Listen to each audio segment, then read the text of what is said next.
Vamos para a segunda bateria de resolução de questões a respeito da responsabilidade do Presidente da República, semana 8, dia 4.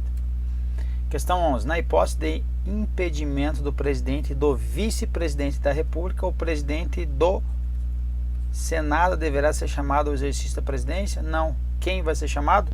Primeiro vai ser, lembrando que a linha sucessória do Presidente completa Vice-Presidente da República. Nesse caso foi os dois, então vem o próximo presidente da Câmara dos Deputados, depois vem o presidente do Senado Federal e por fim vem quem? O presidente do STF. Então ele pulou daqui para cá e não considerou os deputados, o presidente da Câmara dos Deputados, então está incorreta a questão. Questão 12. É vedado a LODF definir crimes de responsabilidade do governador? Certo ou errado? Certo, súmula vinculante, a gente já viu. A definição dos crimes de responsabilidade e o estabelecimento das respectivas normas de processo e julgamento são de competência legislativa privativas da União. Ok? Questão 13. As infrações penais comuns praticadas pelo Presidente da República, deverão ser julgadas pelo STF depois da acusação ser admitida por 2/3 da Câmara dos Deputados. Aqui ele está perguntando a quem compete julgar as infrações penais comuns. É o STF depois admitida a acusação pela Câmara dos Deputados. Correta a questão, então.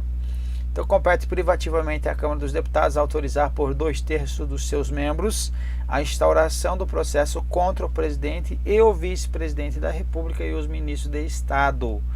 Compete, então, ao STF, principalmente no artigo 102, a guarda da Constituição, cabendo-lhe processar e julgar originalmente ou originariamente nas infrações penais comuns o presidente da República, o vice-presidente, os membros do Congresso Nacional e os próprios ministros e o procurador-geral da República. A questão, então, está correta. Questão 14. O presidente da República, durante a vigência do seu mandato, poderá ser responsabilizado por infrações penais comuns? Não poderá ser responsabilizado por infrações penais comuns, por crimes de responsabilidade não sai, né? E até mesmo por atos estranhos. Então volta aqui. Vamos melhorar esse xizinho aqui. O que acontece? O presidente da República, durante a vigência do seu mandato, poderá ser responsabilizado por infrações penais comuns? Essa aqui é o que? Sim. Qual é a condição nesse caso aqui? Que não seja atos estranhos ao exercício de suas funções. Ok? O que mais? E agora, poderá ser responsabilizado por infrações penais comuns, por crime de responsabilidade, até mesmo por atos estranhos. Aqui já não, ó, poderá até mesmo ser responsabilizado por atos estranhos de suas funções? Não, nesse caso não. Artigo 86, parágrafo 4º. O presidente da República, na vigência de seu mandato, não pode ser responsabilizado por atos estranhos ao exercício de suas funções. Então, a questão peca aqui, até mesmo nos atos estranhos de suas funções, aí não. Questão 15. A Constituição Federal aí atribui grande relevância ao princípio da separação dos poderes, que constitui uma cláusula pétrea. Aqui, cláusula pétrea, vai estar artigo 60. Questão boa, porque vai cobrar várias partes da Constituição Federal que nós já vimos, exceto a 60 e ainda não. Nesse sentido, o texto constitucional considera que os atos do presidente da República os atos atentatórios à separação dos poderes configuram crime de responsabilidade. Artigo 85. Artigo 85. Configura crime de responsabilidade? Configura crime de responsabilidade, sim. e que a União possui prerrogativa de intervir nos estados e no DF a fim de garantir o livre exercício de qualquer dos poderes. Aqui o artigo intervenção, artigo 34. Então vamos ver?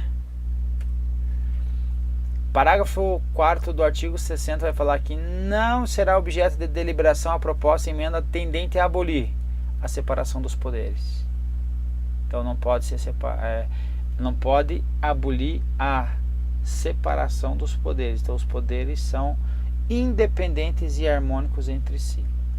Artigo 85. São crimes de responsabilidade os atos do Presidente da República que atentem contra a Constituição Federal e especialmente contra o livre exercício do Poder Legislativo, do Poder Judiciário, do Ministério Público e dos poderes constitucionais das unidades da Federação. Então aqui outro item que está cobrando aí na questão. E por fim, a União não intervirá, intervenção federal, nos estados nem no Distrito Federal, exceto para garantir o exercício de qualquer, então vai garantir o exercício de qualquer dos poderes nas unidades da Federação, nos estados, ok? Então, questão correta. Questão 16.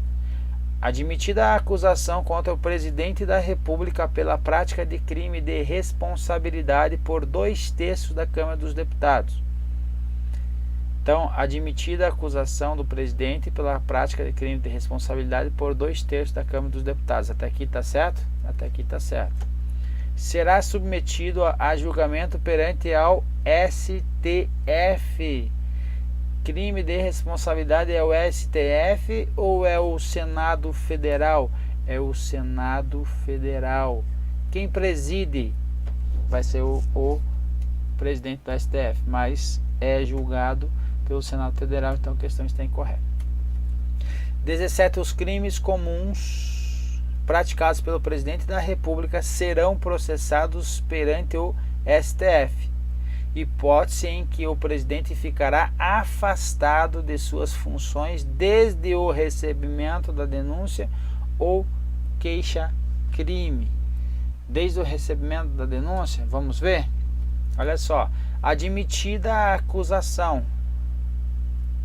contra o Presidente da República por 2/3 da Câmara dos Deputados, será ele submetido a julgamento perante o STF nas infrações penais comuns.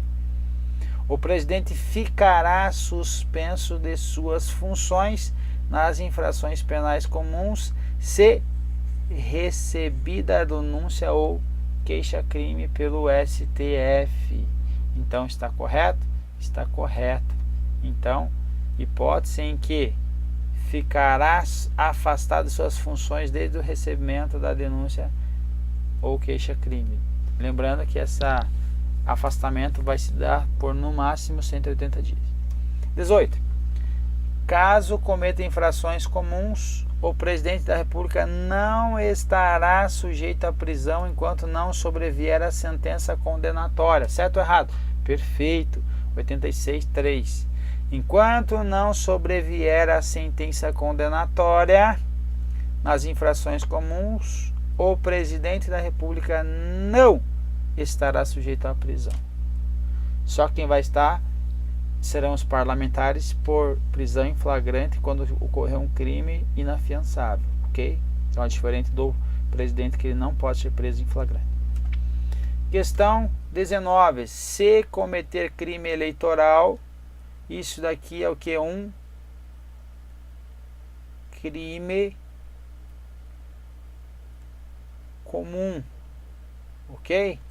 Então o presidente será suspenso de suas funções até o julgamento final do respectivo processo.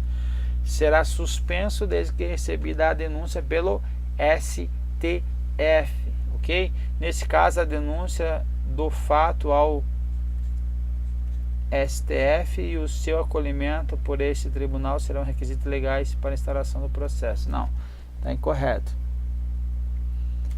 Questão aqui, ó, admitida a acusação contra o Presidente da República por 2/3 da Câmara dos Deputados será submetido ao julgamento perante ao STF nas infrações penais comuns. O presidente ficará suspenso das suas funções nas infrações penais comuns, se recebida a denúncia ou queixa-crime. Então, ser recebida a denúncia pelo STF. Nos crimes de responsabilidade após a instauração do processo pelo Senado Federal.